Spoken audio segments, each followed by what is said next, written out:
নমস্কার বন্ধুরা, আমার পাঁচফোড়ন চ্যানেলে আপনাদের সবাইকে স্বাগত। শীত পড়তে না পড়তেই সব পুঁই গাছে পুঁই মিটুলি চলে এসেছে। যাদের বাড়িতে পুঁই গাছ আছে তারা তো বাড়ি থেকেই পুঁই মিটুলি ছিঁড়ে খায়, আর এছাড়াও বাজারে কিন্তু পুঁই মিটুলি হামেশাই কিনতে পাওয়া যায়। পুঁই মিটুলি রান্না করা যেরকমই সহজ, তেমন কিন্তু খেতেও খুব সুস্বাদু। ছোট বড় সবারই খুব ভালো লাগবে। আমি একটা সহজ উপায়ে পুঁই মিটুলির রেসিপি আপনাদের সঙ্গে শেয়ার করতে চলেছি। চিংড়ি মাছ দিয়ে পুঁই মিটুলি চচ্চড়ি। পুরো ভিডিওটা স্কিপ না করে দেখুন এবং রেসিপিটি আপনাদের কেমন লাগছে অবশ্যই কিন্তু কমেন্টে জানাবেন। এই পুঁই মিটুলিগুলো আমার গাছেই হয়েছে। মোটামুটি যদি ওজন হিসেবে দেখা যায় 500 গ্রাম মতন আছে। ভালো করে পুঁই মিটুলিগুলো আমি ধুয়ে নিয়েছি। এরপর যে মিটুলিগুলো একটু লম্বা লম্বা আছে সেগুলো আমি কেটে নেব মাঝখান থেকে।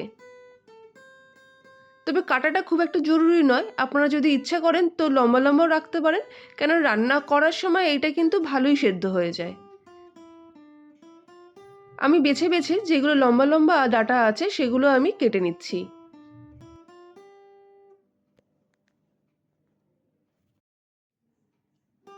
পুঁই মিটুলি চচ্চড়ি করার জন্য আমি কিছু সবজি নিয়েছি কিছুটা পরিমাণ বেগুন, নিয়েছি কুমড়ো এবং নিয়েছি কয়েকটা 5-6টার মতন শিম।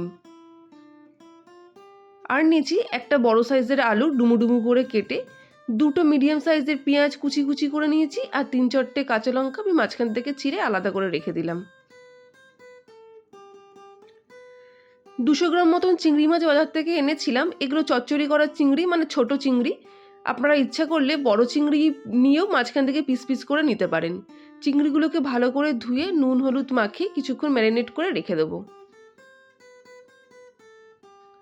পুঁই মিটুলির চচ্চড়ি আপনারা কিন্তু চিংড়ি মাছ ছাড়াও করতে পারেন, তবে চিংড়ি মাছ দিয়ে করলে কিন্তু এর স্বাদ আরও বেশি বেড়ে যায়। কড়াইতে নিয়েছি 1 টেবিল স্পুন মতন সর্ষের তেল।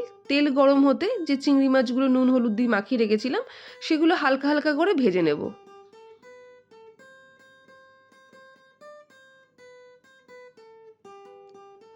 চিংড়ি মাছ কিন্তু খুব বেশি ফ্রাই করলে শক্ত হয়ে যায়, তাই বেশি ফ্রাই করার দরকার নেই।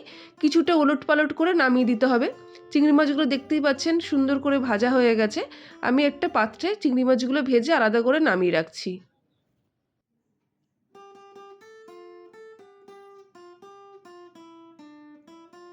চিংড়ি মাছ নামানো হয়ে গেলে আর আমি তেল দিচ্ছি না, বাকি তেলটার মধ্যে দিয়ে দিলাম 1/2 চামচ মতন গোটা জিরে ফোড়নে। জিরেটা বেশ ভালো করে ভাজা ভাজা করে নিচ্ছি।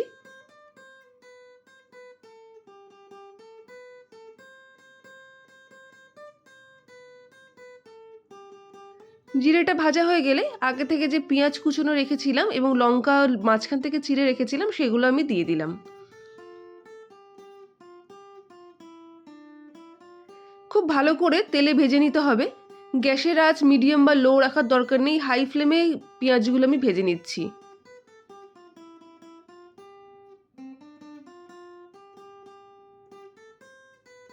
পেঁয়াজগুলো বেশ সুন্দর করে লালচে লালচে করে ভাজা হয়ে গেছে। ঠিক এই সময় আমি বাকি সবজিগুলো দিয়ে দেব। যে সবজিগুলো সেদ্ধ হতে বেশি দেরি হয় সেই সবজিগুলো সবসময় আগে দিতে হয়, তাই আমি আগে দিয়ে দিলাম আলু। আলুটাও বেশ কিছুক্ষণ নাড়াচাড়া করার পর যে শিমগুলো রয়েছে শিমগুলো আমি দিয়ে দিচ্ছি।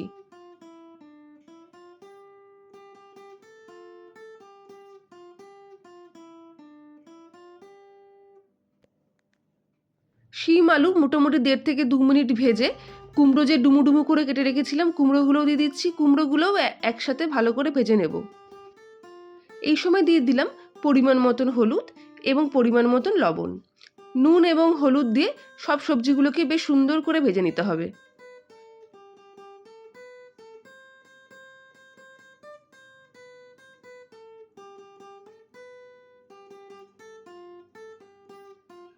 সবজিগুলো যখন লালচে লালচে করে বেশ ভাজা হয়ে যাবে ঠিক সেই সময় দিয়ে দেব বেগুনগুলো যে কেটে রেখেছিলাম সেই বেগুনগুলো। বেগুনগুলো কিন্তু একদম প্রথম দিকে দেবেন না, বেগুন আগে দিলে বেগুন তাড়াতাড়ি সেদ্ধ হয়, তাই নরম হয়ে যাবে, গলে গেলে বেশ খুব একটা ভালো লাগে না খেতে। তাই বেগুন সবার শেষে দিতে হয় সবজিতে বা কোনো চচ্চড়িতে।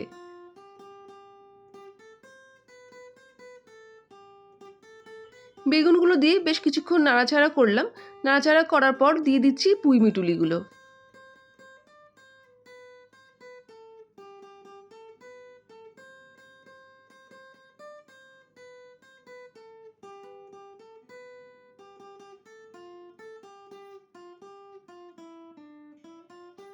পুঁই মিটুলি আমি পুরোটাই দিয়ে দিলাম। ভালো করে খুন্তি দিয়ে নাড়তে হবে। দেখবেন, অবশ্যই খেয়াল রাখবেন যাতে নিচে না পড়ে যায়, কেননা অনেকটাই হয়ে গেছে, তাই ভালো করে নেড়ে চেড়ে নিতে হবে।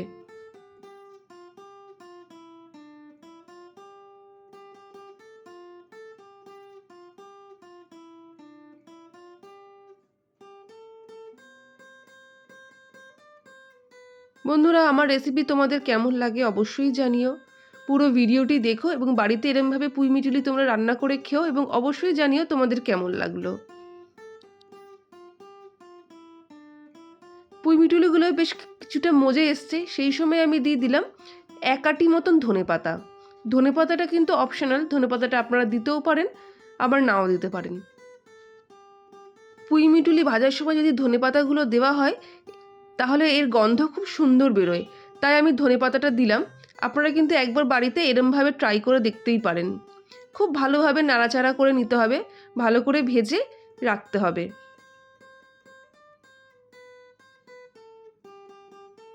দেখতেই পাচ্ছেন পুঁই মিটুলিগুলো বেশ সুন্দর ভাজা হয়েছে, কালারটাও কিরম চেঞ্জ হয়ে এসছে। ঠিক এই সময় দিয়ে দেবো কিছু মশলা। দিয়ে দিচ্ছি পরিমাণ মতন হলুদ, দিয়ে দেবো স্বাদ অনুযায়ী লবণ, দিয়ে দিচ্ছি 1 চামচ, বড় চামচের 1 চামচ জিরে গুঁড়ো, আর দিয়ে দেবো ধনে গুঁড়ো 1/2 চামচ মতন। যেহেতু কাঁচা লঙ্কা আগেই দিয়েছি তাই ঝালটা অবশ্যই বুঝে শুনে দেবেন। আমি এখানে 1 চামচ মতন লঙ্কার গুঁড়ো দিয়ে দিলাম। সব মশলাগুলো দিয়ে বেশ সুন্দর করে কষাতে হবে। গ্যাসের আঁচটা এই সময় মিডিয়াম রাখবেন, কারণ না কষানোর সময় কিছুটা সময় যায়, তাই মিডিয়াম রাখলে নিচে লেগে যাওয়ার সম্ভাবনা কম থাকবে।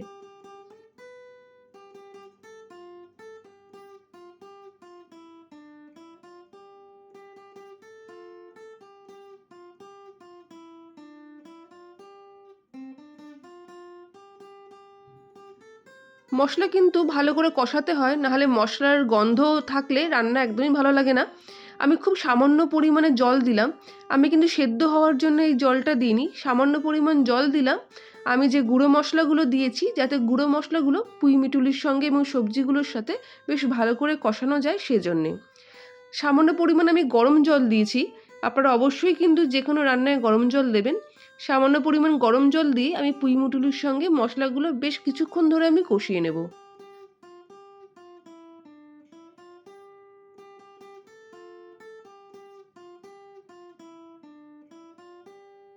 আমার মশলা কষানো হয়ে গেছে, এখানে দিয়ে দিলাম বড় কাপের 1 কাপ মতন জল। বেশি জলের প্রয়োজন নেই, মোটামুটি পুঁই মিটুলিগুলো হাফ ডুবে থাকবে এরকম জল দিলেই হবে, কারণ সবজিগুলো আমার আগেই খুব ভালো করে ভাজা এবং কষানো আছে, তাই সেদ্ধ করার জন্য বেশি জলের প্রয়োজন নেই। মিডিয়াম আছে জল দিয়ে ঢাকা চাপা দিয়ে রেখে দিতে হবে মোটামুটি 7 মিনিট মতন। 7 মিনিট মতন হয়ে গেছে, দেখতেই পাচ্ছেন অনেকটা জল টেনে এসছে এবং সবজিগুলো খুব সুন্দর সেদ্ধ হয়ে গেছে।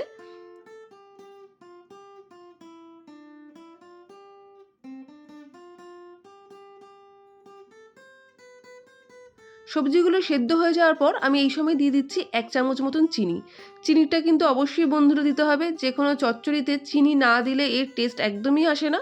তবে চিনি একদমই আগে দেবেন না, চিনি কিন্তু সবজিগুলো সেদ্ধ হয়ে যাওয়ার পরই দেবেন।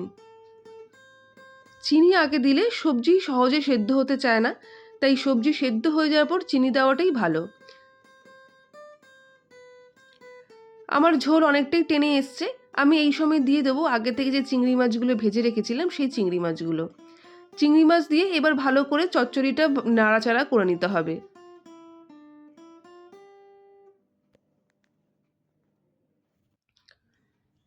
খুব ভালো করে নাড়াচাড়া করে ঝোলের সাথে মিশিয়ে দিতে হবে। বেশিক্ষণ ফোটানোর দরকার নেই, মোটামুটি 3 থেকে 4 মিনিট মতন ফোটালেই যথেষ্ট। পুঁই মিটুলি চচ্চড়ি থেকে খুব দুর্দান্ত গন্ধ বেরিয়েছে, দেখতেই পাচ্ছেন গা মাখা চচ্চড়িটা হয়েছে। দেখতে যতটা সুন্দর হয়েছে খেতেটাও কিন্তু ততটা সুন্দর হয়েছে। আমার চিংড়ি মাছ দিয়ে পুঁই মিঠুলির চচ্চড়ি একদম রেডি সার্ভ করার জন্য গরম গরম ভাতের সাথে কিন্তু দারুণ লাগে। বন্ধুরা, তোমাদের কেমন লাগলো অবশ্যই জানিও। যারা নতুন বন্ধু এখন আমাকে সাবস্ক্রাইব করোনি, অবশ্যই সাবস্ক্রাইব করে আমার পাশে থেকো। আরও নতুন নতুন রেসিপি তোমাদের সাথে নিয়ে আসবো। ঘরোয়া পদ্ধতিতে তৈরি করা যেসব রেসিপি তোমরা দেখতে চাও অবশ্যই জানিও। ইনগ্রেডিয়েন্টস আমার ডেসক্রিপশন বক্সে দেওয়া আছে। আজকের মতন টাটা, গুড নাইট, ভালো থেকো।